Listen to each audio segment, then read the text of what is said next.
Olha, a gente vai falar agora de um assunto que interessa a muita gente. Você dorme mal? Tem insônia? Conhece alguém que sofre dessa doença? Pois saiba que mais da metade da população mundial sofre de insônia. Para falar disso, a gente recebe aqui no estúdio a médica psiquiatra, a doutora Adriana Faria Mello. Boa tarde, seja muito bem-vinda. Boa tarde, Eva, obrigada. Doutora, por que as pessoas dormem tão mal ultimamente?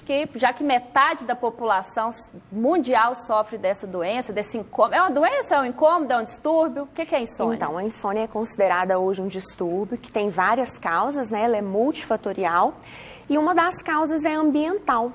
Então, a nossa vida corrida, o excesso de luz, o excesso de eletrônicos, tudo isso pode influenciar mal no sono. O sedentarismo, alimentação pesada à noite. Então, por isso que a insônia vem crescendo aí em termos de incidência e de prevalência. E é verdade que a insônia também ela tem um fator genético, ela pode ser um fator hereditário, por isso que as pessoas sofrem dessa doença? Sim, como qualquer outro distúrbio psiquiátrico, a insônia tem sim uma carga genética somada à carga ambiental.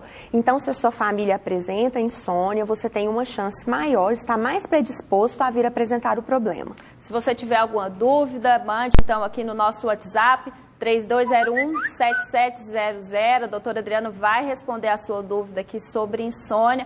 Queria perguntar, doutora, o que é considerado um tempo de sono reparador, né? Porque tem gente que dorme 5 horas, está ok, tem gente que precisa de mais horas. Então, para a gente saber o que faz o corpo descansar, o corpo e a mente descansar. Exatamente. Esse tempo ele varia de pessoa para pessoa. Existem aquelas que são chamadas dormidores curtos. São aquelas pessoas que ali com 4 a 5 horas de sono já estão bem dispostas no outro dia.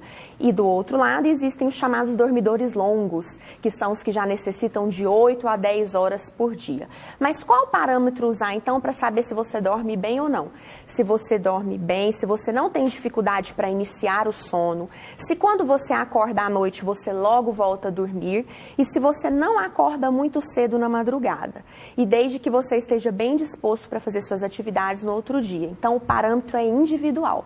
O que caracteriza uma pessoa que tem insônia é ela dormir um pouco e acordar no meio da noite, ela nem chegar a dormir. Como que são essa clínica? Tudo isso que você falou, Eva. O que é a insônia? Então, é a dificuldade para iniciar o sono. Então, quando você demora muito para começar a dormir à noite. O fato de você acordar várias vezes na madrugada e demorar para voltar a dormir.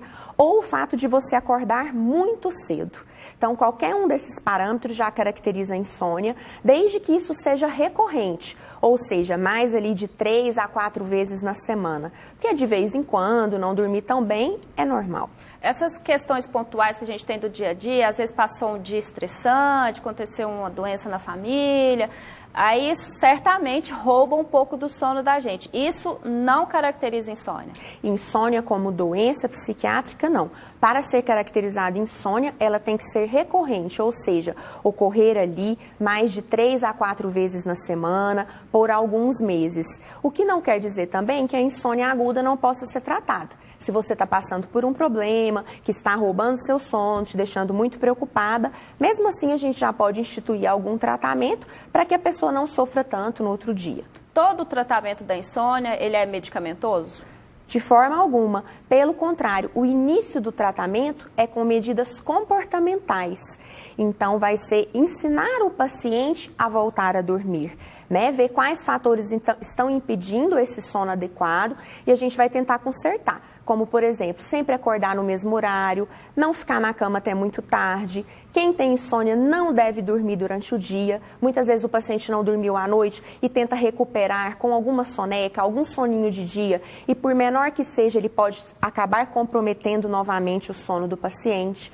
A prática regular de atividade física ajuda muito, desde que não seja feita muito próximo do sono à noite. A alimentação saudável, então são todas medidas comportamentais que a gente busca instituir no início do tratamento do paciente, para só depois, no caso de uma falha desses tratamentos, a gente realmente instituir alguma medicação. A gente recebeu uma pergunta aqui no WhatsApp, a pessoa não se identificou. Café atrapalha o sono?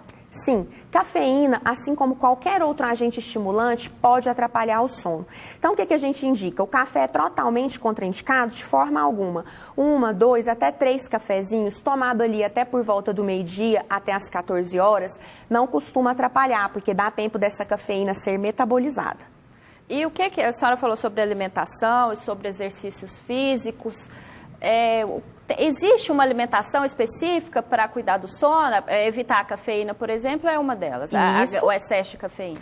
O excesso de qualquer agente estimulante, né, Eva? Cafeína, chá preto, chás estimulantes, refrigerante tipo Coca-Cola, chocolate preto. Então, hoje não é só o café que contém cafeína, é energéticos, esses pré-treinos que o pessoal toma, então podem atrapalhar no sono. E em termos de alimentação, a gente prega muito alimentação mais saudável e geralmente refeições mais leves à noite.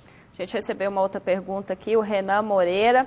Boa tarde, tenho muita dificuldade para dormir, se acordo, demoro muito para pegar no sono. O que eu posso fazer? Então, aí já caracteriza provavelmente uma insônia, né?